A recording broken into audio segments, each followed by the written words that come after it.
दो गुरु भाइयों में कभी कभी क्या होती है, जलन होती है। क्यों जलन होती है?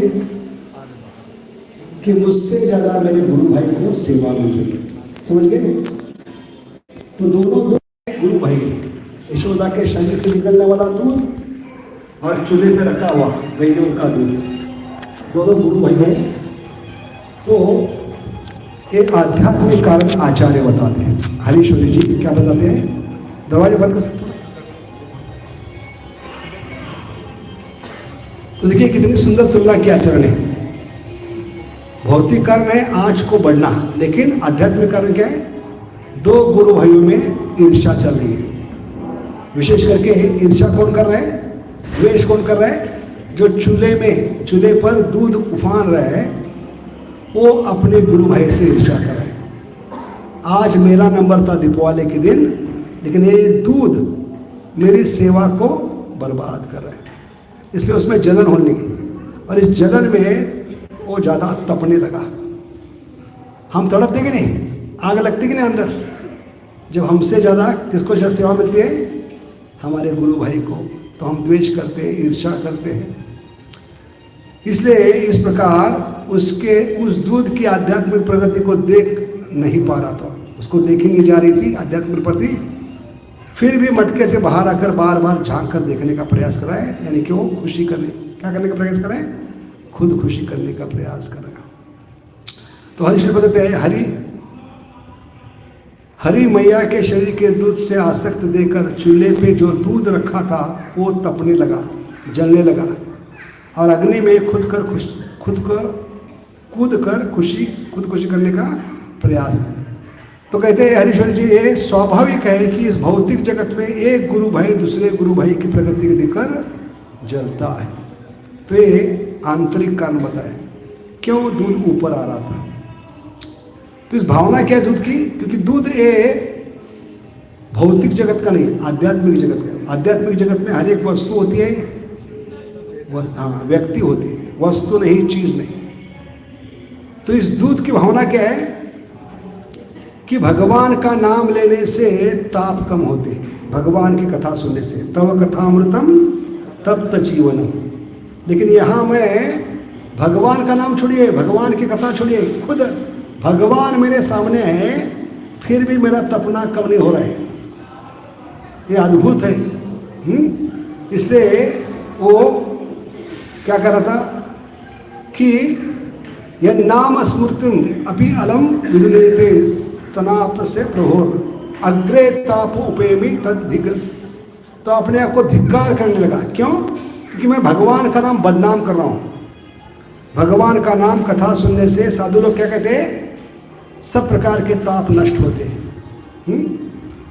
संसार दावा नदलील लोका त्राणय कारुण्य घना घनात्म तव कथामृतम तप्त जीवनम। उसके बाद क्या है? शास्त्र बताए साधु के वचन, भगवान के वचन क्या है? पहला श्लोक क्या है चैतन्य शिक्षाष्टकम का? चेतो दर्पणम चेतो दर्पण मार्जनम भव महादावाग्नि निर्वापनम। वो दावाग्नि जो करोड़ों जन्मों से अंदर लग रही है, उसका निवारण कभी होती है? वो कभी बुझने लगती है, कभी शांत होने लगती है जब हम निरंतर भगवान की कथा और भगवान का नाम लेते हैं। हरे कृष्ण कृष्ण कृष्ण हरे हरे, हरे राम। इसलिए खुद को धिक्कार रहे हो। अग्रे तापम उपेमी तद धिक्रीति माम मत्वा अग्निये पये। वह दूध सोच रहा था धिक्कार है मुझ पर। क्यों? क्योंकि गोपाल का सिर्फ नाम लेने या कथा सुनने मात्र से तव कथामृत जीवनम सारे भौतिक जगत के तीनों प्रकार के ताप, आदि भौतिक, आदि देविक, आध्यात्मिक शमन होते हैं, शांत होते हैं। और मैं हूं कि मेरा तपना गर्म होना बढ़ता ही जा रहा है, जबकि खुद गोपाल मेरे सामने मौजूद है। इसलिए उसको बहुत तकलीफ हो रही थी। तो पहली एक है कैलेमिटी, कैजुअलिटी। कोई जीव भगवान की सेवा में खुदकशी करने जा रहा है। क्यों? क्योंकि ये भक्त की भावना होनी चाहिए। अगर आज मुझे भगवान की सेवा करने का अवसर नहीं मिला तो मेरा आज का दिन निष्फल है, क्योंकि सेवा के बिना हमारा अस्तित्व नहीं है। जीवे रह स्वरूप होए कृष्ण रे अरे सेवा करोड़ों जन्मों के बाद मिली है दूध के रूप में दीपावली के दिन। और आज भगवान की सेवा में नहीं लगूंगा तो कल फट जाऊंगा। अगले दिन क्या होता है, दूध फट जाता है, उसको फेंकना पड़ता है। तो आज इतना सुनहरा अवसर था, लेकिन आज इस दूध के कारण मेरा अवसर हाथ से चला जा रहा है, इसलिए उससे ईर्ष्या करने लगा, जलने लगा। इसलिए वो स्वाभाविक जलने के कारण क्या हो रहा है, ऊपर आए। एक कारण आचार्य बता दिया। तो खुद खुशी का कारण यह है कि अपने आप को भगवान की सेवा में लगा नहीं पा रहा था, आज उसका अवसर चला गया। क्योंकि दूध एक दिन के बाद खराब हो जाता है, अगले दिन मुझे चांस नहीं मिलेगा। आज भगवान दूध पीना बंद नहीं करेंगे, यशोदा माई दूध पिलाना बंद नहीं करेंगे। और मेरा जी कर क्या फायदा है भगवान की सेवा के बिना। इस भावना से वो क्या करने लगा, अग्नि में खुद को झोंक कर, कूद कर अपने आप को खत्म करने का प्रयास कर। लेकिन यशोदा माई ने क्या किया है, हरे कृष्ण। अभी भक्तों का आदान प्रदान देखिए, दूध भी भक्त है और यशोदा भी भक्त है। भक्त हमेशा चाहता है कि दूसरे भक्त को सेवा का अवसर दे। इसलिए आचार्य बताते हैं गोवर्धन को क्या कहते हैं, हरिदास। हरिदास का मतलब क्या है, सारे दासों में सबसे ऊंचा स्थान गोवर्धन का क्यों है, बोलो गिरी गोवर्धन हर की। गोवर्धन को इतना बड़ा स्थान क्यों दिया है कि ब्रज में जितने भी भक्त हैं, कीड़े मकोड़े, गाय बछड़े, गोप गोपी, इनको भगवान की सेवा में लगाने का अवसर गोवर्धन प्रदान करता है। गोवर्धन का मतलब है भक्तों की इंद्रियों को भगवान की सेवा में लगाकर उनको आनंद बढ़ाने वाला गोवर्धन। गो का मतलब है इंद्रिया, वर्धन का मतलब क्या है, बढ़ाना। कैसे, हर एक को अवसर देता है गोवर्धन। झरनों को अवसर देता है, पेड़ फलों को अवसर देता है, गैयों बछड़ों की सेवा करने की घास को अवसर देता है। हर एक ब्रज में जितने भी जीव है, सारे जीवों को भगवान की सेवा में लगने का अवसर प्रदान करने वाला एकमात्र दास है। इसलिए उनका नाम क्या है, हरिदास वरी। वरी यानी सबसे ऊपर है वो सेवा में लगाने की। ऐसे यशोदा माई भी ये भावना से उस दूध को बचाने के लिए जा रही। बेचारा करोड़ों जन्मों के बाद उसको सेवा का अवसर मिलने वाला था और वो सेवा नहीं मिल रही, इसलिए खुद खुशी करने जा रहा है। तो मुझे दूसरे भक्त को बचाना चाहिए। एक भगवान डायरेक्ट हमें बचाने के लिए नहीं आएंगे, भक्त के माध्यम से हमें बचाएंगे, ये सीखना है। जैसे चैतन्य महाप्रभु ने निष्कासित किया था, जो दक्षिण भारत में उनके साथ व्यक्तिगत सेवक बनकर गए थे। क्या नाम था उनका, काला कृष्णदास। जो भटारी जमात में स्त्रियों के पीछे जाने के कारण चैतन्य महाप्रभु ने, तो उसका कोई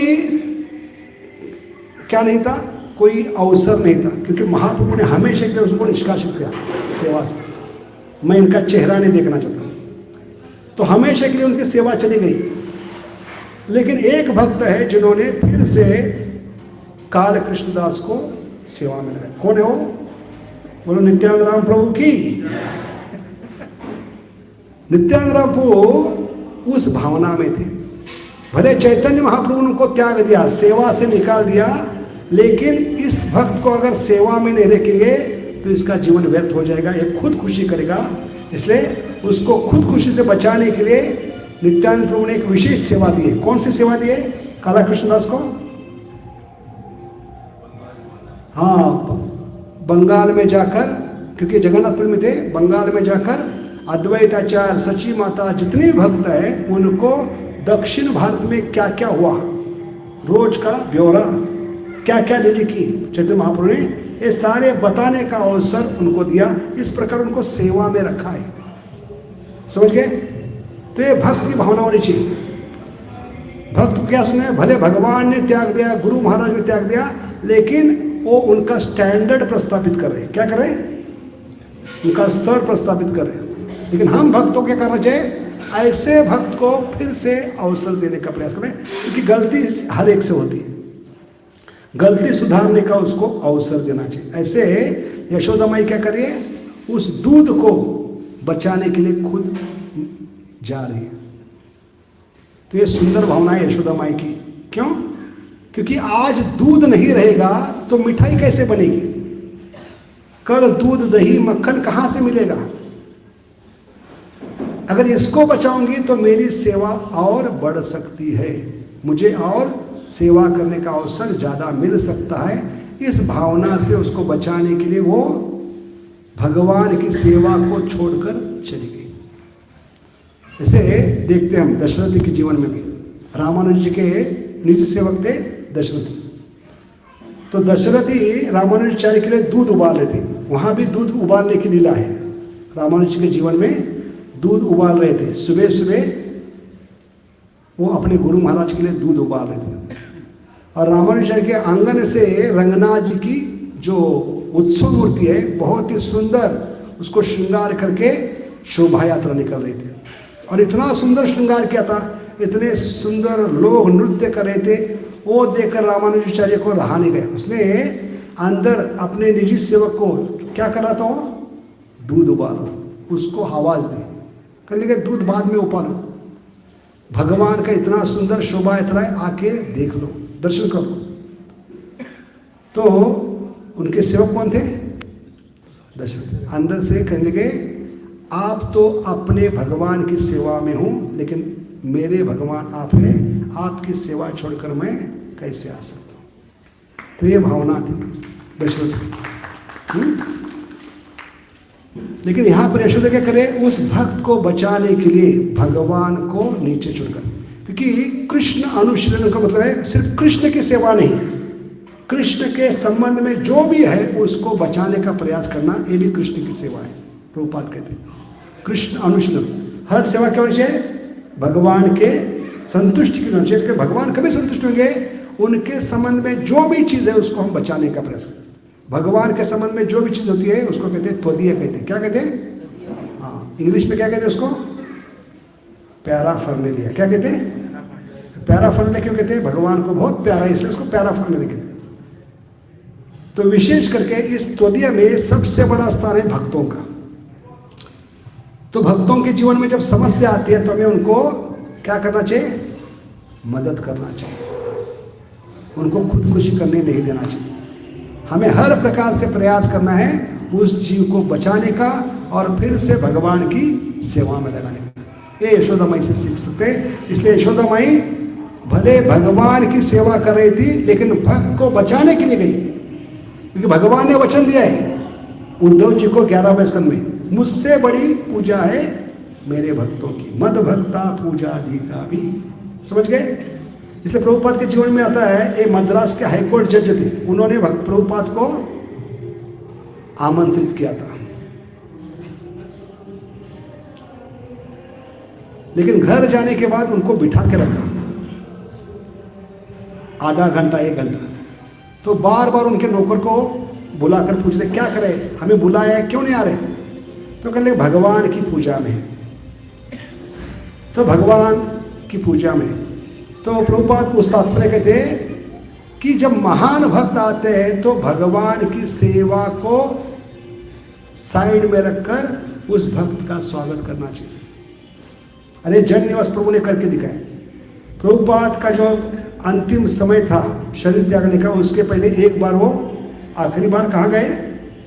मायापुर चंद्रोदय मंदिर, राधा माधव जी का, नरसिंह भगवान का दर्शन करने। उस समय सुबह सुबह मंगल आरती का समय था, मंगल आरती हो चुकी थी और पट बंद हो गया था। और अंदर क्या होता है? पट बंद होने के बाद भगवान के विग्रहों का श्रृंगार होता है। और ये जन्निवास प्रभु सारे इस्कॉन के हेड पुजारी हैं और वो इतने नम्र है, वो बड़े विग्रहों की सेवा नहीं कर रहे थे। सबसे छोटे जो विग्रह है, कौन से, क्या कहते हैं उसको, उत्सव मूर्ति, उनकी अभिषेक कर रहे थे। और टेम्पल हॉल में अचानक जोर से कीर्तन शुरू हुआ। कौन आ गए थे? प्रभुपाद आ गए थे, है नहीं? इतने जोर से, क्योंकि वो आखिरी समय था प्रभुपाद का, लगभग ये आखिरी उनकी विजिट थी, आखिरी बार वो दर्शन करने के लिए। तो उस समय जन्निवास प्रभु ने क्या किया? भगवान के अभिषेक को छोड़कर वो बाहर आए, फूल माला लेकर प्रभुपाद का दर्शन कर, क्योंकि भगवान ने खुद कहा है जब मंदिर में कोई आरती कर रहा है और आरती करते समय मंदिर हॉल में, टेम्पल हॉल में कोई नहीं है और कोई सन्यासी, कोई महान भक्त आते हैं, तो पुजारी को क्या करना चाहिए? आरती रोक कर उसका स्वागत करना चाहिए, उसको फूल माला पहनना चाहिए, क्योंकि भगवान ने क्या कहा है? मुझसे बड़ी पूजा किसकी है? मेरे भक्तों की। मद भक्ता पुजारी। समझ गए? तो ये भावना है किसकी? यशोदा माई की। यशोदा माई ने करके दिखाया बचपन में, तब जाकर भगवान ने शास्त्र में बुलाया कि मुझसे बड़ी पूजा किसकी है? मेरे भक्त। क्योंकि दूध भी भक्त है, लेकिन बेचारे का आज अवसर हाथ से चला जा रहा है, वो दुखी है, और दुख में वो भगवान के विरह में क्या सोच रहा है? आज अगर सेवा नहीं मिलेगी तो कल मैं फट जाऊंगा, और मालूम नहीं कितने जन्मों के बाद फिर से मुझे सेवा का अवसर मिलेगा। और ये भक्त की भावना होनी चाहिए, क्योंकि आत्मा का स्वभाव क्या है? निरंतर भगवान की सेवा में रहना। आत्मा एक क्षण भी शांत नहीं बैठ सकता, नहीं कश्चित क्षणमपि जातु चित्त। और आत्मा अगर भगवान की सेवा में नहीं है तो उसका सांस लेना भी किसके समान है? भागवतम कहते हैं जो लोहार का क्या होता है? भाता होता है, उसका हवा निकालने के समान है। वो भी सांस लेता है, लोहार का जो होता है ना, क्या कहते हैं, पंप, वो भी जोर से हवा। ऐसे हर क्षण हमारा भगवान की सेवा में नहीं तो हम मृत के समान है। सूर्य उदय से लेकर सूर्यास्त तक हर सांस भगवान की सेवा में नहीं लगा रहे तो हम एक दिन मृत्यु के करीब जा रहे, एक दिन शमशान के करीब जा रहे। तो इस भावना से वो सोच रहा था, सेवा के बिना मेरा जीवन अधूरा है, सेवा नहीं मिल रही, इससे अच्छा क्या है? खुद को मिटा देना। इस भावना से, और यशोदा माई इसलिए क्या गई है? उस भक्त को बचाने के लिए खुद भगवान को छोड़ कर गई, क्योंकि कृष्ण से ज्यादा उनकी सेवा को महत्व दिया है। कृष्ण से ज्यादा किसको दिया है? सेवा को। क्योंकि मैं सेवा से आसक्त नहीं रहना। आचार्य बताते सेवा भावना से आसक्त रहना, सेवा भावना से भगवान मिलेगी। इसलिए इस संस्था का नाम क्या है? कृष्ण भावना। समझ गए? कृष्ण कभी संतुष्ट होंगे? उनसे ज्यादा हम ज्यादा महत्व किसको देंगे? भक्तों को देंगे, भक्तों की सेवा करेंगे, क्योंकि भक्तों के अधीन होते हैं भगवान। इसलिए राधारानी का उदाहरण बताते हैं। राधारानी हमेशा क्या करती है? बाकी गोपियों को आगे बढ़ाती है। कभी जब वो देखती है कि मुझसे अच्छी भगवान की ये गोपी सेवा कर सकते हैं, भले अपोजिट पार्टी से। अपोजिट पार्टी कौन सी है? चंद्रावली की पार्टी। चंद्रावली के पार्टी से भी अगर कोई गोपी है जो भगवान को ज़्यादा मुझसे संतुष्ट कर सकती है, प्रसन्न कर सकती है, उससे सेवा से भगवान ज़्यादा प्रसन्न हो सकते हैं, तो उसके चरणों में गिर कर कहते हैं आप भगवान की सेवा में आइए।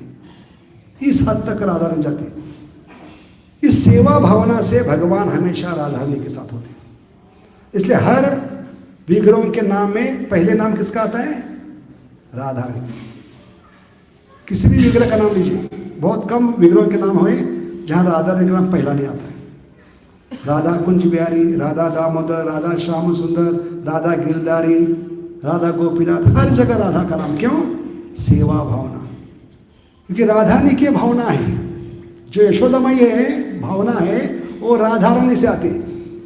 हमें भक्तों को पहले आगे करना चाहिए, उनको सेवा का अवसर देना चाहिए, कि भगवान के आंखों में हम जितना पीछे रहेंगे उतने हम आगे हैं। समझ गए? तो भक्त का मतलब क्या है? नम्रता। नम्रता का उदाहरण क्या है? उसको क्या होना चाहिए? भक्त को transparent via media, invisible, insignificant, transparent via media. तीन चीज बताए। इनसिग्निफिकेंट का मतलब है मैं तुच्छ हूं, मुझसे अच्छी ये भक्त सेवा करेगा। और ये राधारानी की भावना है। हमें सेवा का अवसर क्यों मिला है? राधारानी ने भगवान को वचन दिया है। क्या वचन दिया है? ये जो जीव है, जो हमारा पुत्र है, ये आपकी सेवा मुझसे अच्छी करेगा, मैं वचन देती हूँ। इस वचन पे विश्वास रखकर भगवान ने हमें सेवा में रखा है आज तक। समझ गए? तो ये हमेशा भावना होनी चाहिए, मुझसे अच्छी सेवा करने वाले भक्त। हमें अहंकार नहीं होना चाहिए कि मैं अच्छा श्रृंगार कर सकता हूँ, अच्छा कुकिंग कर सकता हूँ। नहीं, ये अहंकार से सेवा हाथ से निकल जाएगी।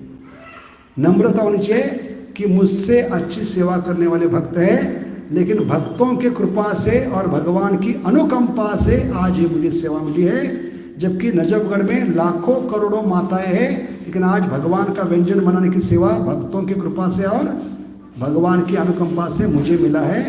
तो हमें ऋणी होना चाहिए। समझ गए? ये भाव होगा तो भगवान की कृपा ज़्यादा हो सकती है। इसलिए दर्शन के लिए हम भागते हैं, भगवान को देखना है, देखना श्रृंगार आरती में। लेकिन चैतन्य महाप्रभु जब जगन्नाथ जी का दर्शन करने के लिए जाते थे, कहाँ खड़े होते थे? सबसे पीछे। तो ये सबूत है कि जो भगवान के दर्शन में, सेवा में पर्दे के पीछे रह के सेवा करता है, वो भगवान की आंखों में सबसे आगे होता है। समझ गए? गुरु महाराज जाने के बाद उनके आसपास मंडराते होते हैं कौन लोग? जो साल भर कभी देखते नहीं। कभी आएंगे वो गुरु महाराज, जब आएंगे दिखाने के लिए कि नजफगढ़ मैं चला रहा हूं है कि नहीं? ऐसे भक्तों को कहते हैं उत्सव मूर्ति। उत्सव मूर्ति का मतलब है सिर्फ उत्सव में दिखाई पड़ते हैं, जुगनू के समान।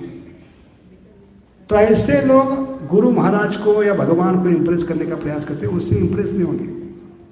जो पर्दे के पीछे रहकर सेवा कर रहा है, जो सामने कभी नहीं आता, उस पे भगवान की ज्यादा कृपा होती है। समझ गए? इसलिए हमें पारदर्शक होना चाहिए, ट्रांसपेरेंट। अति तुच्छ भक्त समझना है खुद को।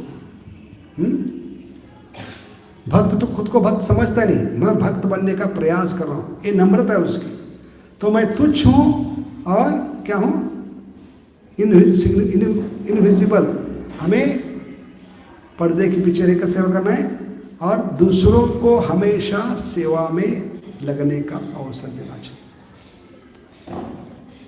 क्योंकि ये भी सबसे बड़ी सेवा है, भक्तों को सेवा का अवसर निर्माण करके। इसलिए इस कारण गोवर्धन भगवान को प्रिय है, क्योंकि ब्रज में जितने भी जीव है उनको सेवा करने का अवसर, सुविधा प्रदान करता है कौन?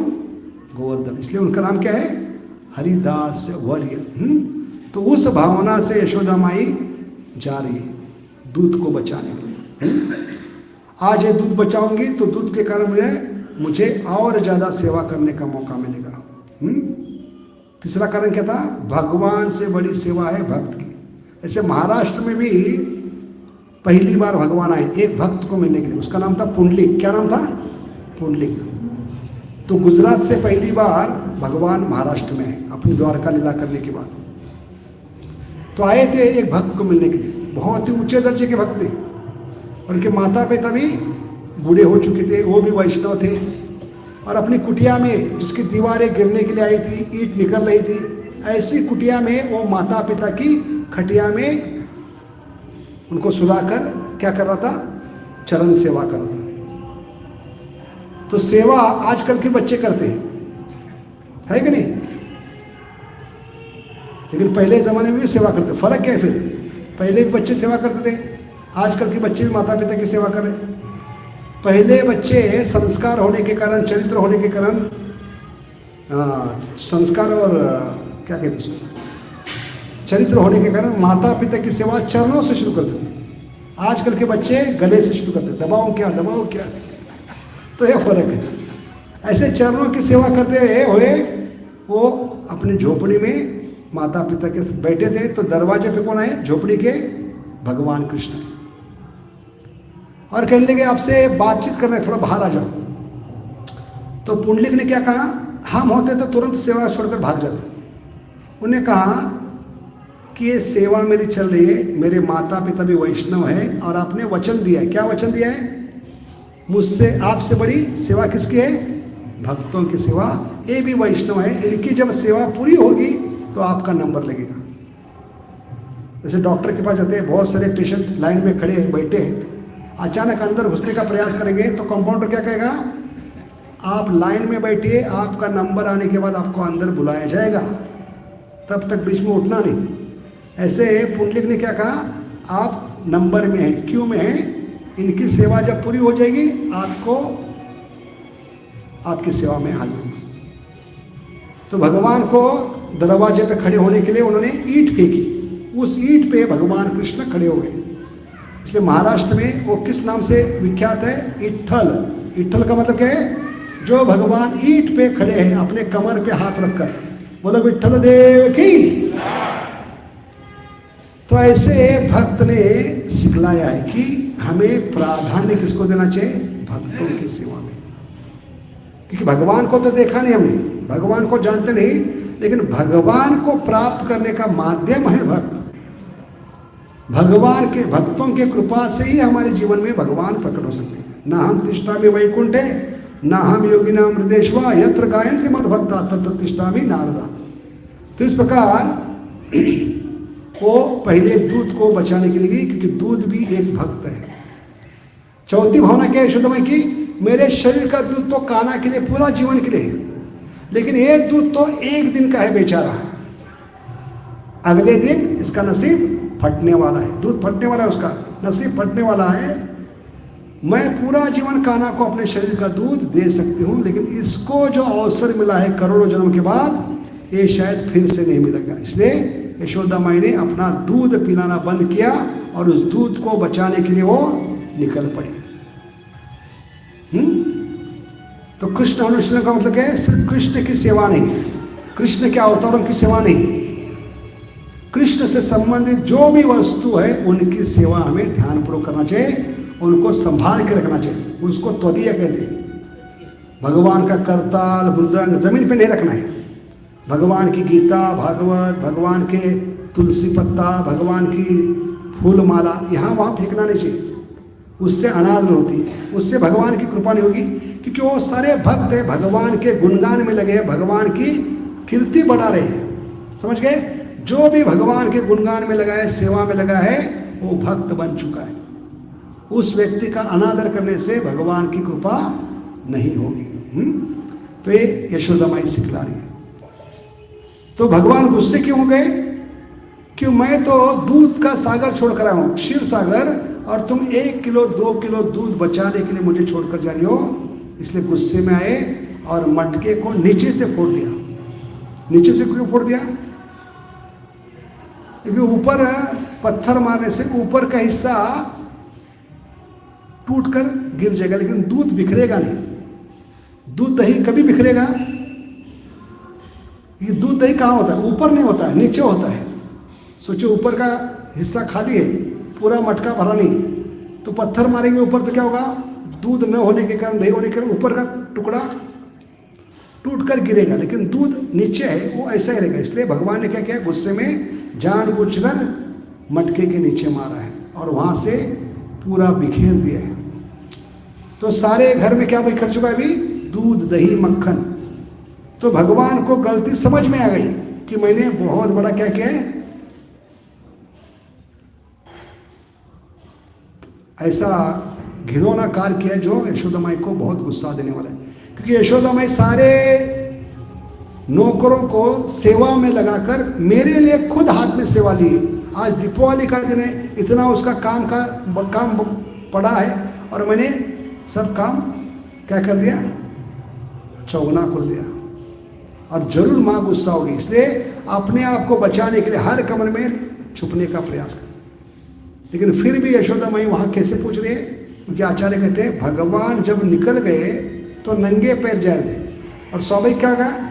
वो कमरे में जो भी दूध मक्खन दही फैल चुका था उसमें से चल रहे थे। ये सबसे बड़ी गलती की भगवान की। तो आचार्य कहते हैं खूनी या चोर कितना भी निष्णात हो, अंत में आप कोई ना कोई सुराग छोड़कर पीछे चला जाता है, और उस सुराग को पकड़कर पुलिस उस तक पहुंचती है। ऐसे पुलिस का रोल अदा कर रही है यशोदा माई। कैसे चोर को पकड़ने के लिए जा रही है? हर कमरे में भगवान के जो चरण चिन्ह थे। कौन से चरण चिन्ह? बटर फुटप्रिंट्स, बटर में चलते हुए जा रहे, इसलिए हर जगह बटर के निशान चरणों के रूप में पड़ रहे थे। उनको ढूंढते ढूंढते हुए, उन चरणों को ढूंढते ढूंढते हुए वो भगवान तक पहुंचने का प्रयास करें। लेकिन उसके पहले हरीश्वरी कहते यशोदा माई जब वापिस आई, तो ये श्लोक है 10वें स्कंद में 9वें अध्याय में 7 से लेकर 9 तक। यशोदा जब औटे हुए दूध को उतार कर फिर मंथन के घर में चली आई, वहां देखती है तो दही का मटका टूट के टुकड़े टुकड़े हो गया था। वे समझ गए कि सब ये मेरे लाला की करतूत है। साथ ही वहां उन्हें न देखकर यशोदा माई हंसने लगी। अब इसमें बड़ी बात क्या है, क्यों हंसने लगी? इसके भी कारण आचार्य ने बताए। हाँ, तो मैया यहां पर बताती है कि यशोदा माई हंसने क्यों लगी, क्योंकि मैं थोड़ा सा दूध बचाने के लिए गई थी, लेकिन इतना नुकसान कर बैठी। 1 किलो दूध बचाने के लिए गई, लेकिन पूरे पिछले दिन का जो भी दूध दही मक्खन था उसका इतना बड़ा नुकसान कर बैठी। ऐसे भौतिक जगत में ये उदाहरण आता है। भगवान को छोड़कर भौतिक जगत के लोग छोटी छोटी भौतिक जगत की चीजें इकट्ठे करने में जाते हैं बचाने के लिए, तो उनका नुकसान भगवान बहुत बड़ा करते हैं। ये सीखना है यशोदा से। भक्ति में आने के बाद भी कभी कभी करते हैं, भगवान को छोड़कर, भक्तों का संग छोड़कर, माला छोड़कर भक्त लोग दुबई जाते हैं। क्या करते हैं, 5 साल में इतना पैसा कमाएंगे, बाद में पूरा जीवन आराम से भक्ति करेंगे, लेकिन जाते हैं वापस नहीं आते, ना भक्ति करते हैं ना माला करते हैं। पूरा क्या होते हैं, पैसे के पीछे लगने से वो बहुत बड़ा नुकसान कर बैठते हैं। जैसे कमाने के लिए गए थोड़ा, लेकिन सबसे बड़ा धन हाथ से चला गया। समझ गए? इसलिए हमें सबसे बड़ा धन क्या है, उसको बचा के रखना है। यशोदा माई सिखला रही। इसलिए आचार्य कहते हैं जब हम पैसे के पीछे भागते हैं तो क्या है,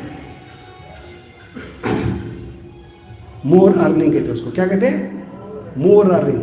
मोर अर्निंग के चक्कर में मॉर्निंग नहीं होता है, और मॉर्निंग नहीं होता है तो फिर मॉर्निंग शुरू हो जाता है। ये 3 का connection. More earning, because of more earning. More earning का मतलब है पैसे कमाने के चक्कर में दिन रात हम इतना मेहनत करते हैं और रात को लेट सोते हैं, रात को लेट सोते हैं, तो क्या होता है, सुबह उठ नहीं पाते। उसको कहते हैं मॉर्निंग। मॉर्निंग प्रोग्राम, मंगल आरती का समय। वो किसके लिए बर्बाद किया हमने, थोड़ा सा पैसा कमाने के लिए हमने मॉर्निंग प्रोग्राम को क्या किया, सैक्रिफाइस, बलिदान किया। MNC, morning to night company. तो मॉर्निंग का मतलब है जो हम मोर अर्निंग करते, पैसे के पीछे भागकर भगवान को छोड़ते हैं, भक्तों को छोड़ते हैं, माला को छोड़ते हैं, तो थोड़ा सा पैसा कमाने के लिए हम बड़ी चीज हाथ से गवा देते हैं। वो है कृष्ण भक्ति, वो है भक्तों का संग, वो है भगवान की कृपा। ये यशोदा माई सिखला रही। मैं 1 किलो दूध बचाने के लिए गई, लेकिन आज तक जितना भी जमा कर रखा था 2-3 दिन पहला, दूध दही क्या हो गया, बर्बाद हो गया। इसलिए हमें ये बहुत बड़ी सीखना है। भले थोड़ा पैसा कम मिले, लेकिन हमें क्या करना है, बच्चों के लिए समय निकालना होगा, प्रेम देना होगा, संस्कार करना होगा, चरित्र बनाना होगा उनका। क्योंकि पैसे कमाने में हम ये 4 चीज नहीं करते तो हाथ से बच्चे चले जा सकते। क्यों बच्चे चले गए, थोड़ा सा पैसा ज्यादा कमाना था, लेकिन जिनके लिए पैसा कमा रहे वही हाथ से चले गए। समझ गए? ये यशोदा माई से सीखना है। और आजकल यही हो रहा है, थोड़ा सा ज्यादा पैसा कमाने के लिए बच्चों के लिए कहते हैं, लेकिन बच्चों में ताकत क्या है, एक आपके मोबाइल की गलत क्लिक दबाकर पूरे जीवन की कमाई 0 बना सकते है कि नहीं। अकाउंट अगर मोबाइल में है, किसी को लिंक भेज देंगे, क्या कहते हैं उसको, फ्रॉड होता है, OTP भेज देंगे तो हो गया पूरे जीवन की कमाई चली जा सकती। इसलिए हमें छोटी छोटी चीजों को बचाने के लिए बड़ी चीज हाथ से गंवा लेनी चाहिए। ये यशोदा माई की सबसे बड़ी सीख है। क्या करे, मैं सोच रही थी कि उबलता हुआ दूध निरंतर उबलता जा रहा है, उसको व्यर्थ में नुकसान होने नहीं देना चाहिए। इसलिए मैंने उसको जतन करने के लिए, उस दूध को बचाने के लिए गोपाल को छोड़ दिया, लेकिन गोपाल ने उससे बड़ा नुकसान मेरा आज कर दिया। तो ये बहुत महत्वपूर्ण है कि भक्ति में आने के बाद हमें भगवान को, भक्तों को, माला को किसी भी हालत में छोड़कर नहीं जाना चाहिए। थोड़े से पैसे के चक्कर में, भौतिक जगत के लाभ के लिए छोड़ के जाएंगे तो भगवान कितना बड़ा नुकसान कर सकते हैं। क्योंकि माँ को नहीं बख्शा तो आपको क्या बख्शेंगे। तो ये भगवान की क्या है, सबसे बड़ी सीख है। परिणाम क्या हुआ, उससे ज्यादा तो मेरा नुकसान हो गया। किसके रूप में? दधी के रूप में। जो करने गई थी वो कार्य तो हुआ नहीं, लेकिन उससे बड़ा नुकसान लेकर मैं बैठ गई।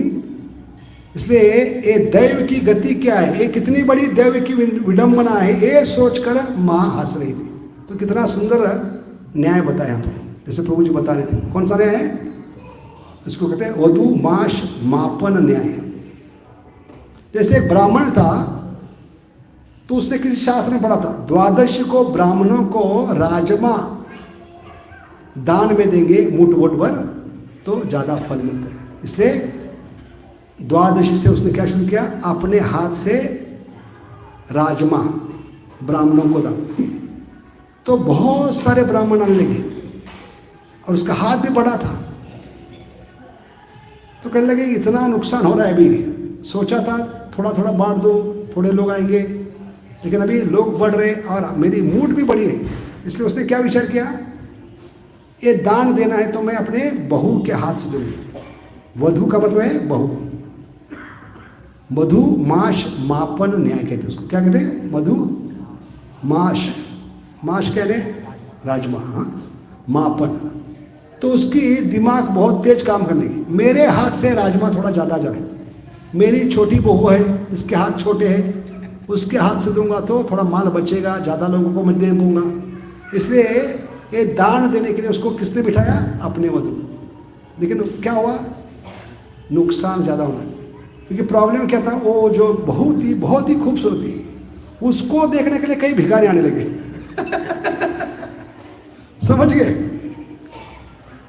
तो बचाने के लिए तो राजमा, लेकिन राजमा ज्यादा लगने लगा। इसको कहते वधु माश मापन न्याय। इस प्रकार यशोदा माई यहाँ पर सोच ली कि मैं बचाने के लिए गई थी 1-2 किलो दूध, लेकिन पिछले 2 दिन 3 दिन का जो भी दूध दही मक्खन सारा बिखर गया।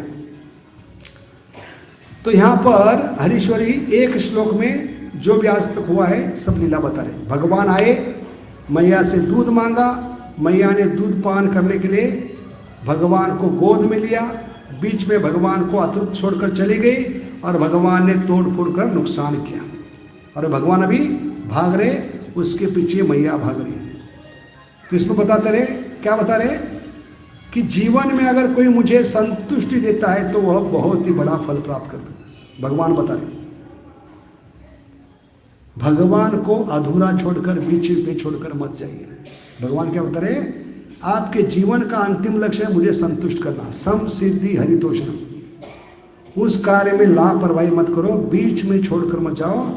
करोड़ों जन्मों के बाद आप मुझे संतुष्ट करने का प्रयास कर रहे हो, ऐसे बीच में छोड़ के जाओगे तो ज्यादा नुकसान कर बैठोगे। जीवन में अगर कोई मुझसे संतुष्टि देता है तो वह बहुत ही बड़ा फल प्राप्त करेगा। यह सभी मनुष्यों का कर्तव्य है कि उनके जीवन में जब भी मैं आऊंगा खुद चलकर तो मुझे तृप्त करने का प्रयास। करोड़ों जन्म के बाद हमारे जीवन में भगवान आए तो हमारी जिम्मेदारी क्या है? उस भगवान को पूरी तरह से संतुष्ट करे, आधा ना छोड़े।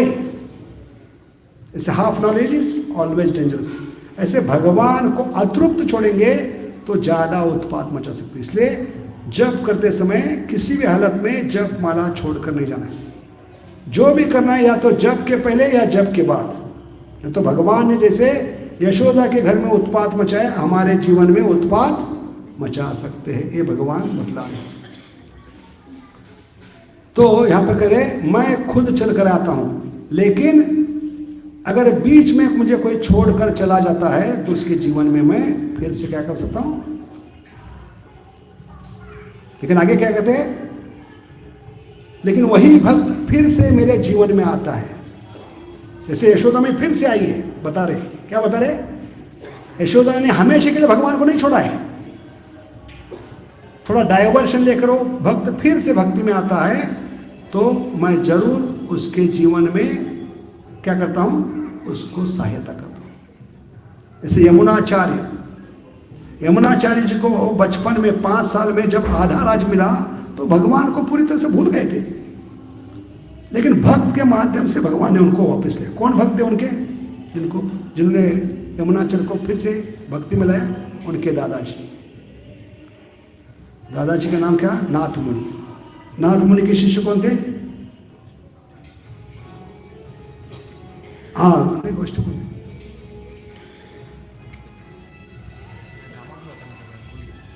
नाथ मुनि के शिष्य थे। उन्होंने मृत्यु के पहले अपने शिष्य को कहा था, अगर आपने मुझे गुरु स्वीकार किया तो मेरे पोते को किसी भी हालत में फिर से भगवान की सेवा में लगाना, फिर मैं भक्ति में लाना। और उन्होंने इस यमुनाचार्य को फिर से भक्ति में लाया। क्यों? क्योंकि भगवान देखते इसने पहले सेवा की है, वो सेवा कभी खाली नहीं जाती। नेहा विक्रमणा शोस्ती प्रत्यवायो न विदते स्वल्पाप्यस्य धर्मस्य त्राय। उसने थोड़ा सा डाइवर्शन लिया है, थोड़ा भटक गया है, उसकी इंद्रिया काबू में नहीं थी, लेकिन मैं फिर से उसको अवसर दूंगा। ऐसे यशोदा माई को फिर से अवसर देने का प्रयास करे भगवान। समझ गए? इसलिए भगवान करे कि ऐसे भटकने के बाद, उसकी इंद्रिया गुमराह होने के बाद फिर से वो जब प्रयास करता है तो मैं जरूर उसको मदद करता हूँ।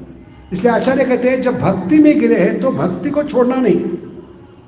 प्रभुपाद गजेंद्र की कहानी बताते हैं। क्या बताते हैं? You may be in any ashram but don't give fight against माया।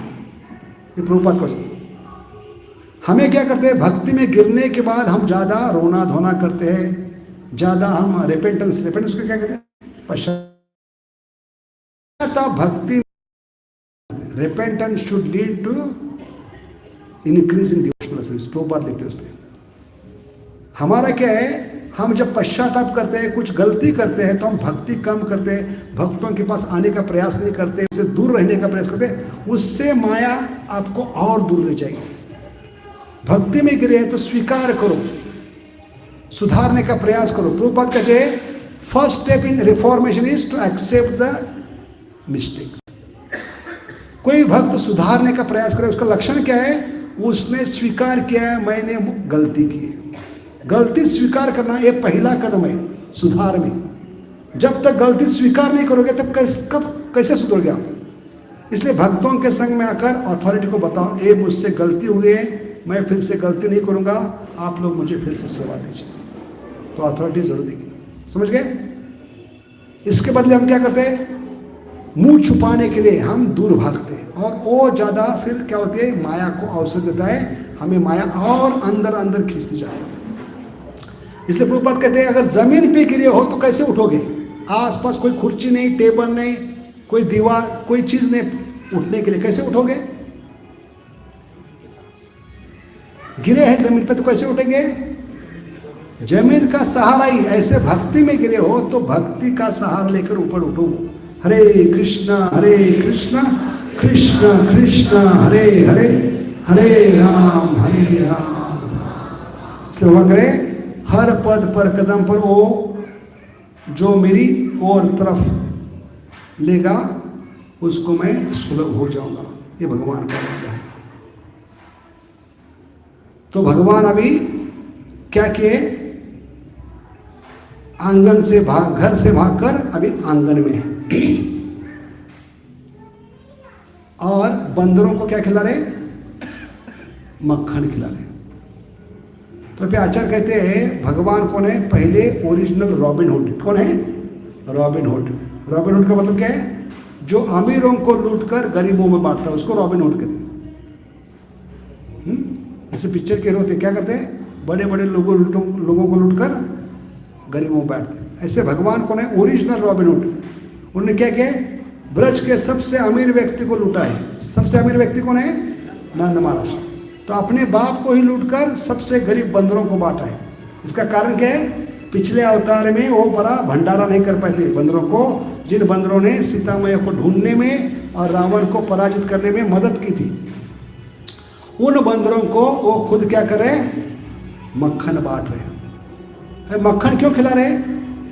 रोटी खिला सकते थे, राजमा चावल खिला सकते, मक्खन ही क्यों? किस मक्खन के कारण यशोदा माँ ने आज गुस्सा दिला में, दूध मक्खन के कारण। इसलिए दूध मक्खन को ऐसे निखर दूंगा, बंदरों को खिलाकर उसको बताऊंगा। क्या बताऊंगा? तेरा मक्खन इतना घटिया है बंदर भी नहीं खाते। क्योंकि माँ आने से पहले बंदरों को खिलाया, खुद खाए, क्योंकि दूध पिया नहीं था, भूखे थे, पहले खुद खाए, पहले सार्थक किया, बाद में परोपकार किया। बंदरों को खिलाए, कभी खिलाया जब तक माँ नहीं। जैसी माँ आ रही देखा, कैसे पता चला भगवान को माँ पीछे से आ रही है? भगवान ऐसे खड़े हैं और बंदर सामने हैं लटकते हुए, उनके हाथ से मक्खन करें, तो पीछे से दरवाजे से यशोदा माँ आई। कैसे पता चला भगवान को? हाँ, ब्रज में जाएंगे, हाथ में छड़ी लेके जाएंगे तो बंदर पहले क्या करते हैं? आंखें बड़ी करते हैं, और बड़े बड़े आंखों में देखा हाथ में छड़ी लेकर कौन आ रही है, इसलिए तुरंत उखल से उतरकर भागने लगे। समझ गए? तो ये कारण है।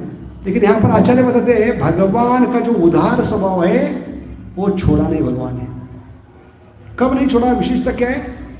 भले ये उखल के संग में थे। उखल को क्या कहा आचार्य ने? खलनायक। उखल, उखल से शब्द क्या आता है? खल। खल से शब्द क्या आता है? खलनायक। ऐसे उखल के संग में रहने के बाद, खलनायक के संग में रहने के बाद भी भगवान की उदारता कम नहीं हुई, क्योंकि जैसा संग वैसा रंग होता है। लेकिन भगवान उस उखल के संग में रहने के बाद भी जो करुणा है, बांटने की करुणा, वो बंदरों के प्रति भगवान ने कम नहीं की। तो इस प्रकार हम देखते हैं कि भगवान अभी घर के कमरे छोड़कर आंगन में भाग रहे। क्यों आंगन में भाग रहे? ये तो घर का मामला था, ये तो अंदर की बात थी। भगवान आंगन में क्यों आए कमरे छोड़कर? क्योंकि इतने भोले नहीं। घर में रहेंगे तो दरवाजे के पीछे दरवाजा बंद कर यशोदा माई इतना पिटाई कर सकती है और कोई बचाने के लिए नहीं आएगा। इसलिए भगवान ने सोचा अगर आंगन में जाऊंगा तो पब्लिक सिंपैथी मिलेगी। क्या मिलेगी? हाँ, क्योंकि सारी गोपियाँ इतना प्रेम करते हैं, किसी भी हालत में मुझे मारने नहीं देगी। सारे गांव को इकट्ठा करूंगा और देखते हैं ये कैसे मुझे मार दे। इसलिए भगवान आंगन में है। आंगन में अभी भगवान यशोदा के पीछे भाग रहे हैं। तो भागते समय यशोदा के माथे पे श्रृंगार किया। सुबह सुबह सज धज कर नहा कर आइए और माथे पे फूल लगाया उसने। फूल लगाकर अपने माथों का, बालों का श्रृंगार किया। कौन से फूल थे? मालती फूल, जिसको आजकल जस्मिन फ्लावर कहते हैं। तो ये बताकर हम यहाँ पर रुकेंगे, क्योंकि इनको भी भावना है। जो फूल गिर रहे हैं अभी इतने अच्छी तरह से बालों में लगाए थे, ये गिरने का कोई मौका नहीं था, कोई चांस नहीं था, फिर भी ये फूल खुद होके क्यों गिर रहे? एक बार नहीं, 3 बार गिरे, 3-4 बार गिरे, एक के बाद एक। पहली बार जो मालती फूल गिरे, उनकी भावना क्या थी कि हम इसके माथे पे बैठ के क्या कर रहे हैं? ये इतने प्रेमी भक्त है, बड़े बड़े ऋषि मुनि भगवान को पकड़ नहीं पाते। वायो रथापि मनसो मुनि पुंगवानाम, लेकिन आज ये भगवान को जरूर पकड़ेगी। क्यों पकड़ेगी? क्योंकि इसमें पाप नहीं है। ये फर्क है काल यौवन और यशोदा में। काल यौवन क्यों नहीं पकड़ पाया? क्योंकि उसमें पाप था। भगवान ने कहा जो पापी व्यक्ति है मुझे स्पर्श नहीं कर सकता, पकड़ नहीं सकता। भले इतना चुस्तीला फुस्तीला था काल यौवन, लेकिन भगवान को क्यों नहीं पकड़ पाया? एक उंगली बिल्कुल आगे थे भगवान उसे, लेकिन पकड़ नहीं पाया। और इसके विपरीत यशोदा माई इतनी हट्टी कट्टी है, बड़ी मोटी है, एक अबला है, फिर भी भगवान को क्यों पकड़ पाई? ऐसा नहीं कि यशोदा माई ने 1 महीने पहले रिहर्सल किया था, अगले महीने दामोदर लाए, मेरे इज्जत का सवाल है, मेरा नाम भागवत में नहीं। तो यशोदा के माथे से ये फूल गिर रहे। क्यों गिर रहे? क्योंकि भगवान को पकड़ने वाले तो इतनी महान भक्त है, तो ये हमारे लिए पूजनीय है। इसके माथे पे नहीं, हमारी स्थिति क्या है? इसके चरणों में होनी चाहिए। इसलिए चरणों में गिरकर उसकी चरणों की पूजा करें, क्योंकि फूलों को भावना है कि आध्यात्मिक जगत में कोई वस्तु नहीं होती, चीज़ नहीं होती, व्यक्ति है। थोड़े आगे जाने के बाद और थोड़े फूल गिर गए, मालती फूल। उनकी भावना क्या है? दूसरी बार जो गिरे, दूसरे इंस्टॉलमेंट में, वो सोच रहे हैं हम इनके माथे पर बैठकर इसका स्पीड कम कर रहे हैं, इसलिए भगवान को जल्दी नहीं पकड़ पाए। अगर शायद हम नीचे उतर जाएंगे तो यशोदा माई का स्पीड बढ़ जाएगा और गोपाल को आराम से पकड़ पाएंगे। दूसरा कारण, थोड़ा और भागने के बाद तीसरे जो बचे हुए थे फूल नीचे गिर गए। उनकी भावना क्या थी? वो सोचने लगे कि भगवान को यशोदा माई जब पकड़ेगी ये हाथ से और भगवान सामने होंगे तो स्वाभाविक भगवान की नजर यशोदा के चेहरे पे, माथे पे जाएगी। और उस समय भी हम यशोदा के माथे पर रहेंगे तो भगवान गुस्से में कहेंगे, आप लोग भी इस लीला में शामिल थे, मुझे पकड़ने की लीला में, तुम लोगों को बाद में देख लूंगा। तो इनका गुस्सा सहन करना बहुत मुश्किल है, इसलिए पहले से उतर जाना अच्छा है। इसलिए तीनों प्रकार के ये फूल नीचे गिरे थे।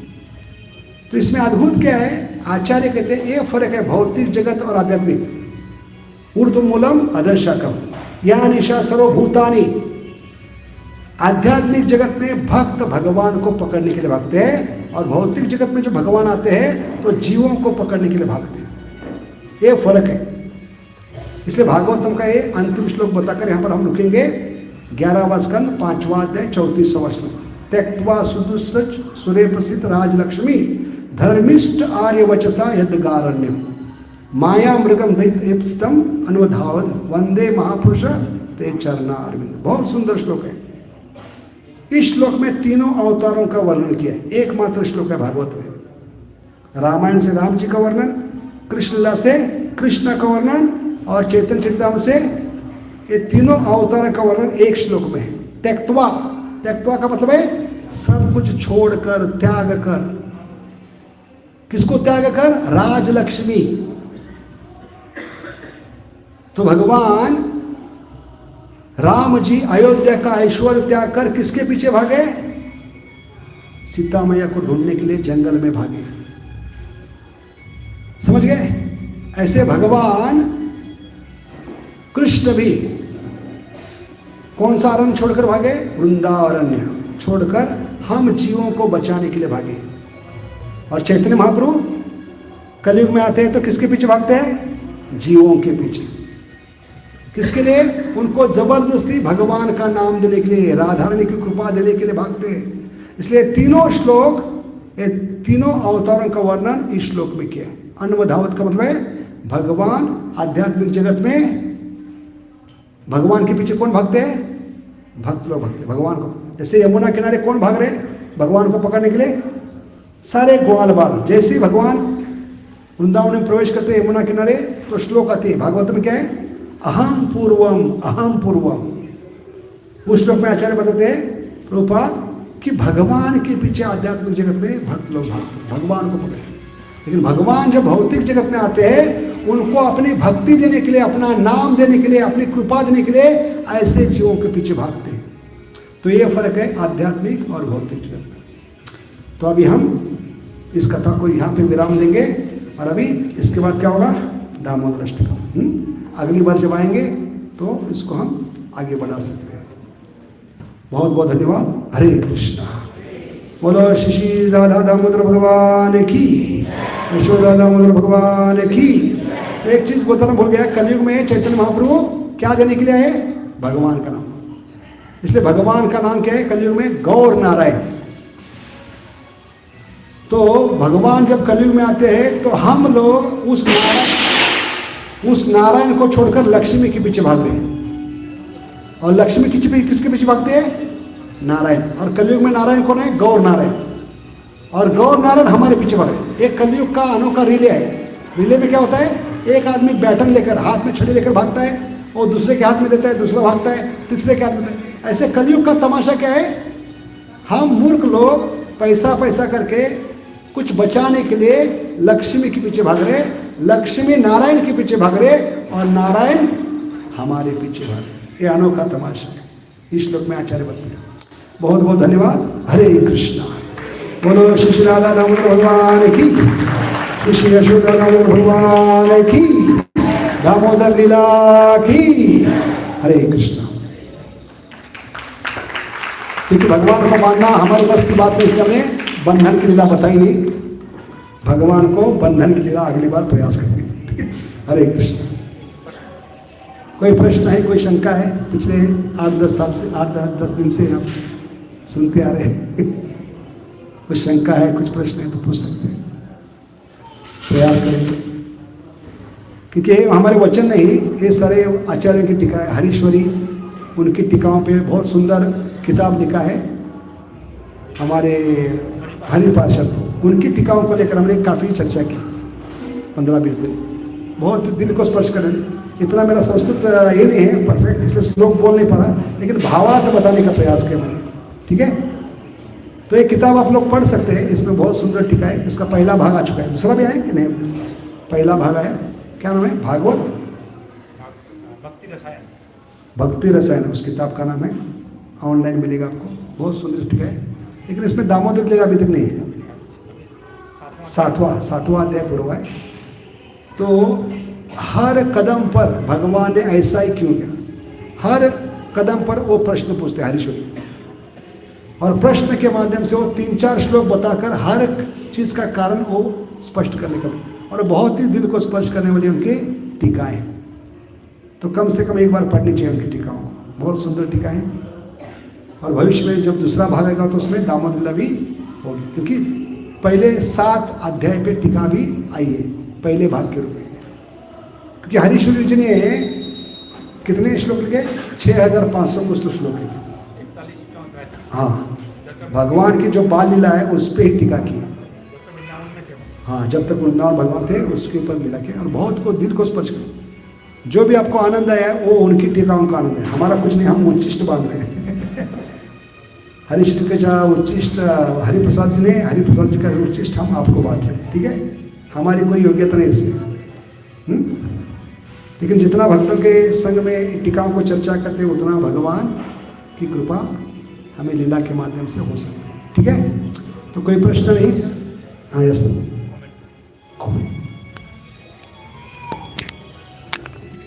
हरे कृष्ण।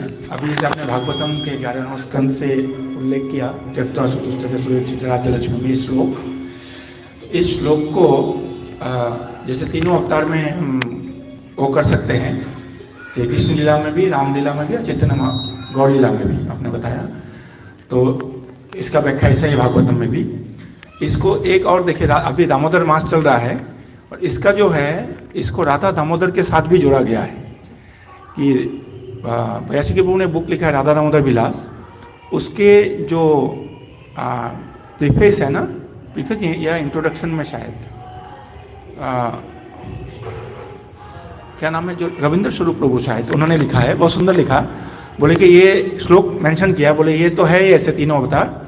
अब बोले राधा दामोदर के भी ऊपर भी लागू होता है कि विदेशों में जो लोग भौतिक अपना भक्ति छोड़ के भौतिकता में रमे हुए थे, उनके पीछे पीछे राधा दामोदर जो है बस में बैठ के भागे, ठीक है, उनको उद्धार करने के लिए। इसलिए राधा दामोदर जो है वो एक्चुअली इसी भाव में है कि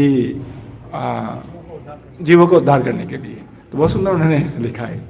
तो मुझे एग्जैक्टली लाइन याद नहीं आया अभी, लेकिन मैंने पढ़ा हुआ तो हिज ग्रेस सुदामा प्रभु की। तो बहुत बहुत धन्यवाद हिज ग्रेस सुदामा प्रभु का कि यहाँ पर नजफगढ़ छावला इस एरिया में प्रभु जी पूरे कार्तिक महीने में हम सबको ये रसपान करा रहे हैं, और हर रोज़ किसी ना किसी जगह पर प्रभु जी का प्रोग्राम हो रहा है। तो आज ये अंतिम सत्र था इस बार का, और अगली बार फिर जब प्रभु जी आएंगे तो फिर और किसी और विषय पे प्रभु जी चर्चा करेंगे। और देखिए प्रभु जी का कितना करुणा है हम सब के ऊपर कि प्रभु जी चाहते हैं कि हमें कुछ बेनिफिट हो, हमें कुछ बेनिफिट हो, इसलिए इतना तैयारी करते हैं, रात रात भर जग जग के प्रभु जी तैयारी करते हैं ताकि हमें हमें कुछ संदेश सुना सके, हमें कुछ लाभ मिल सके। तो प्रभु जी ने जो बताया, जो संदेश दिया, इसके ऊपर मनन करेंगे, चिंतन करेंगे और हमारे जीवन में हम अप्लाई करने का प्रयास करेंगे, तभी प्रभु जी का यहाँ पर आना सार्थक है। कितना दूर से आते हैं प्रभु जी। कल सुबह प्रभु जी को 6 बजे फ्लाइट लेके फिर बेलगाम जाएंगे। बेलगाम पता है कहाँ है? कर्नाटका में, ठीक है। एक ही फ्लाइट जाती है दिल्ली से सुबह 6 बजे, और फिर पूरे दिन जो है वो हॉपिंग फ्लाइट होती है, चेंज कर करके, ठीक है। तो वहाँ प्रभु जी कल जाएंगे, और हम प्रभु जी के या क्या बोले सुखद और हैप्पी जर्नी हम वो करते हैं प्रभु जी को, और जल्दी ही प्रभु जी से फिर से दोबारा मिले, इस आशा से हम प्रभु जी को धन्यवाद करेंगे। हरे कृष्णा कृष्णा कृष्णा हरे हरे, हरे राम राम राम हरे हरे। और हमसे जो भी गलती हुई शिष्टाचार में, कुछ सेवा में, क्योंकि हम